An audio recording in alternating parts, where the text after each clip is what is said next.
Updated 1 May 2018, 1615 Australian Eastern Standard Time. Historians have been correcting the record after the Australian World War I General Sir John Monash was linked with the Anzac's victory at the French town of Villers-Bretonneux in 1918. Fairfax newspapers published a long correction and took down an article written by historian Jonathan King making the link. The Australian brigades were commanded by Brigadier-General William Glasgow and Brigadier-General Harold Pompey, Elliott. Speaking from Villers-Bretonneux, Dr. King also told the ABC's PM program on the eve of Anzac Day that General Monash had led the Australian troops to victory at Villers-Bretonneux, a claim that is not correct. Dr. King told the PM program, and so, on the night of the 24th, Monash said, "Listen fellas, remember Anzac Day 3 years ago, get in there, take back that little village, and off." They went in the dead of night, and by the early morning on Anzac Day they had captured this tiny little village full of Germans, infested with German machine gunners, flamethrowers. The ABC has issued a correction to the interview, an ABC News Online story.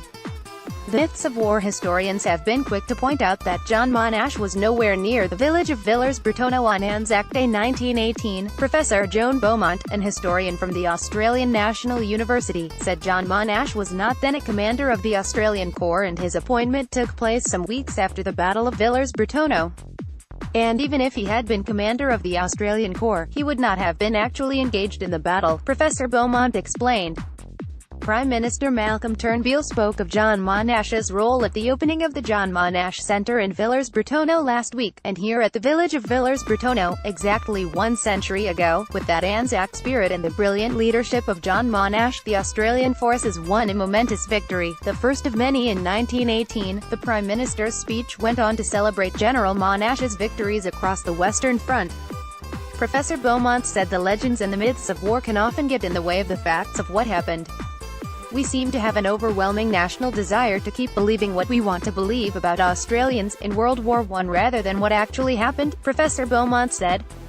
Staying true to the facts, journalist Peter Brest, who has made a documentary about General Sir John Monash, is the first to admit that Monash was pivotal in leading Australians to victory. The victory of the Battle of Hamel was considered a turning point for the Allies.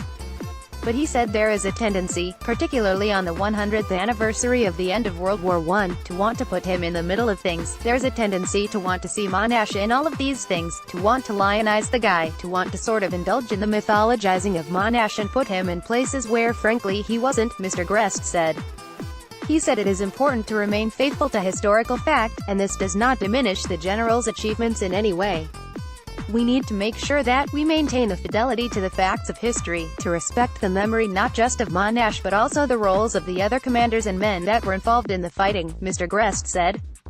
Because by placing Monash in the middle of those battles, we also sideline the officers that were really there. The ABC has asked Jonathan King for a response, but has been unable to reach him.